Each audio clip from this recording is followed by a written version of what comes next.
doon. Good morning, church! Morning! Sobrang blessed po ako to see old faces and a lot of new faces at church. And I'm so blessed because we continue to serve the Lord and we continue to worship God in this church. And maraming salamat po sa pagkakataon na to that I can share and testify what God has given and has done to me for the past months. And kung ligid naman so sa inyo kaalaman kung ano po yung nangyari sa akin, I will tell everything. But again, it's so nice. Hello? Yeah, it's so nice to see everyone. And maraming salamat po sa buhay ng bawat isa na nandito. I titled my testimony, Jesus Kept Me. This is my life testimony after my car accident.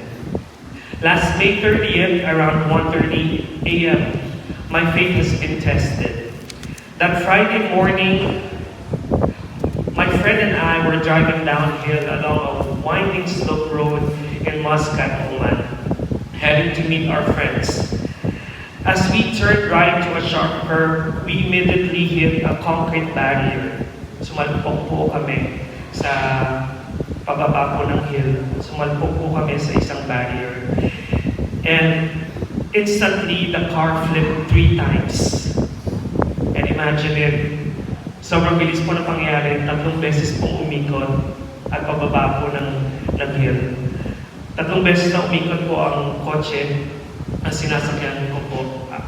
Hindi po kayo nag-drive, pero I was just a passenger. I was on the other side. While the car was rolling, I was holding my phone with my left hand, and my right arm was freely in the air, touching the ceiling of the car, the passenger side, dashboard, and the window. While this was happening, I was shouting, "Lord, Lord, Lord God." And I see the ceiling roof was slowly crushed habang umiikot na 3 beses. Nayuyupi po yung car at unti-unti po lumiliit yung pagitan po ng ulo ko at ng ceiling ng car, ng kotse.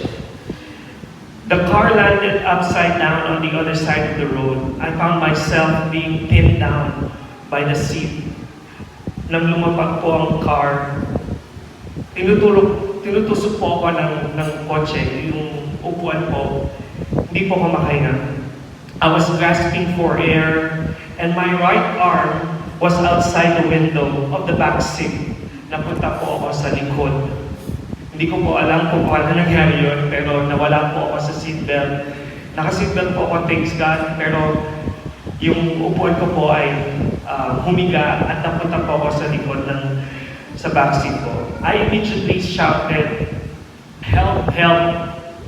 Hindi naman ako makapagtagalog, di ba? Siyempre, mga iba yun. At yung kasama ko po ay kaibigan ko na lokal. My friend was able to get out of the car and tried to push the car, but he got weak as he had broken shoulders. I reached out to him and handed over my phone so he can call for a rescue. Thanks God, may dumating na sasakyan at tumulong yung isang driver to push the car and tilt the angle. Yung car po ay na ganito at upside down. Unti-unti nilang natayo ng konti yung kotse. I just then realized na nasa labas pala ng window yung right arm ko. And medyo masakit. I tried to move my arm but I cannot. Parang mabigat yung arms ko. Sobrang init. I tried to move my fingers. It was painful and moving slowly. I immediately prayed to God and cried, "Lord, please po, sana po fractured lang and not crushed. Sana po, Lord, hindi po durog. Kahit sabihin niyo po bali, pero wag po lumabas yung buto." I know this is so sa inyo, mahirap isipin, pero sa panahon na yun, sabi ko lang, "Lord, wag sana pong durog." Kasi po yung kaibigan ko po, 3 months before that, yung kaibigan ko po ay na-aksidente din, but his full arm was crushed. Nahulog po siya sa cliff. And that time, yun po naisip ko, sabi ko, Lord, sana po ito lang, huwag nang duro. And my friend and the stranger just told me, Jen, don't move your arm. It's so bad. And I just said, Lord, let your will be done. It took a long time for rescuers to arrive, and when they arrived, they had a hard time deciding how they would remove me out of the crushed car. While they were trying to cut the left backseat window pillar and the roof, kinap po nila yung bubong at yung gilid po. I was literally talking to the Lord while I was waiting, while looking around inside the car, tumingin po ako sa kotse. And I see all the mess, lahat ng mga gamit ng kaibigan ko, lahat yung bag ko, lahat, hindi ko makita. I just said, Lord, sa sobrang katahimikan, sabi ko, Lord, I surrender my life to you.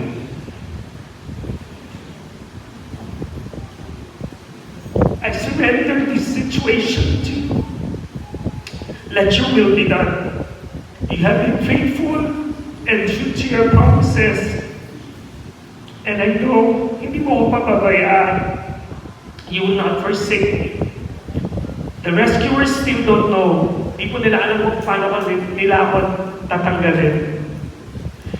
They don't know how they will retrieve me out of the car. Suddenly, I felt may tumutulog, may gumagapang na tubig sa ulo ko. Then I suddenly see its blood. Again, all I did was pray. Sabi ko, Lord, I won't give up. Ayoko manatili dito sa kotse na to. I want to get out of this car. Please, Lord, give me strength. Lord, help me. Inassess ko po ang sarili ko and chinek ko po dahil po nakapag first aid naman po ako. Tinry ko pang igano ng liig ko. Okay naman, sabi ko, okay, wala naman yung liig ko. Tapos tinignan ko po likod ko, okay naman. Nagpupo ka ng, habang nasa loob ako ng kotse, inassess ko yung sarili ko. But everything is fine. I immediately look for my shoes. Dahil syempre, love na love ko shoes ko. Ate ko sa shoes ko, bago yung shoes ko, sabi ko nasan yung shoes ko. Kung aalis ako dito sa kotse na to, gusto ko susot ko yung sapatos ko dahil baka may bubog. Dahil baka may bubog or ayokong masaktan. And slowly pulled my arm covered with brace inside the car. Hinila ko po yung, kasi po, paano naman hindi ko po nakikita yung kamay ko. I just pulled my arm inside the car, and that's the only time I saw the damage on my arm. Itong pong arm ko na to, and medyo dumoble po yung size niya. Sabi ko na lang kay Lord, Lord, wow, grabe. Just give me strength, Lord. Palakasin mo ko. Just give me strength to get through with this. And hindi po nila malaman kung paano ko tanggalin. Sabi ko, I'll just crawl up. Sabi ko, tatayo na ako. I don't want to die here, I will crawl up. I crawled backwards. Hindi po ko, kasi lagay ko po yung arms ko dito at gumabang ako paakyat. I crawled backwards to get out of the car through that hole that the rescuers had made. I was able to get out and was rushed to the hospital. Now, on the hospital bed, after I had gone through x-rays and MRI, no serious injuries, thanks God. Wala pong masamang nangyari sa utak ko, internal injuries, nothing. Only broken right arm. I have 3 fractures, multiple mild fractures on my ribs. I was waiting for the doctor to fix and put a cast on my arm, and I found myself talking to God again. Lord, sabi mo, you will not leave me nor forsake me. And Lord, sabi mo, sa word mo, in all things, you work for the good of those who love you, Lord. Kaya Lord, kumilos ka. Lord, make this situation a testimony that I can share to my friends, my family, and to everyone. And po, tines ko sila. Hindi ko naman siya tines, pero sabi ko, Lord, gamitin mo itong sitwasyon na to so I can be this can be a testimony that I can share to everyone, to my friends and to my family, and to everyone I will meet, that you are a true living God and the greatest healer. Lord, I believe in your power, and until to this day, you do miracles. Nakahawak po ko sa ganito sa arms ko. Kinakausap ko yung arm ko. Ganun po ako kalala. Dahil sa sitwasyon na yun, hindi ko ang sabi ng radiologist, Sir, Pilipino po yan. Sabi niya, Sir, malala yung yung arms mo. And suddenly I knew so. But when I was praying, I said, Lord, I believe in your power, and until to this day, you do miracles. And with your power, I declare healing. Kinakusap ko po yung arms ko. I declare slowly this arm will be fixed, and slowly it will regain strength. And suddenly po, this is the miracle that happened. I suddenly felt my arm becoming warm. Yung init na hindi ko maintindihan. And yung muscle ko po, involuntarily, it was twitching.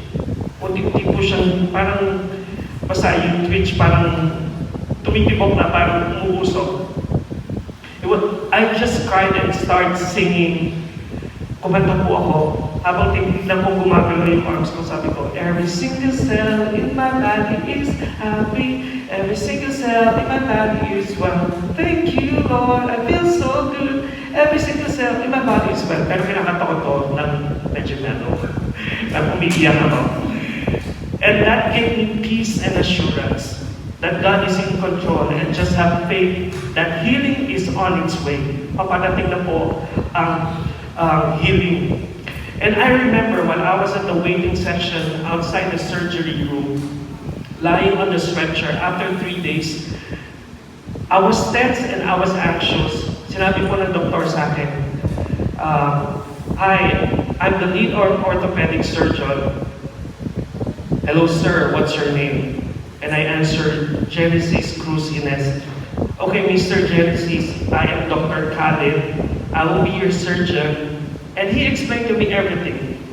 There will be 3 metal titanium braces to be screwed on both of your bones, 2 metals on the radius bone and 1 on the ulna bone. Then he asked me, what do you do for a living? I'm a chef. And he said, nice, I love food. You will still be able to go, don't worry. And what struck me was when he tapped on my shoulder and said, nothing to worry about. I got you. Yun po yung sinabi niya, I got you. Those words still in my head until this very moment. It was as if God was speaking through the doctor and telling me, Genesis, I got you.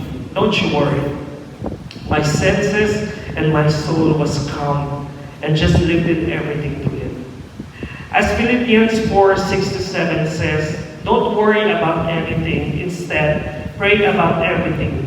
Tell God what you need and thank Him for all He has done. Then you will experience God's peace, which exceeds anything we can understand. His peace will guard your hearts and minds as you live in Christ Jesus.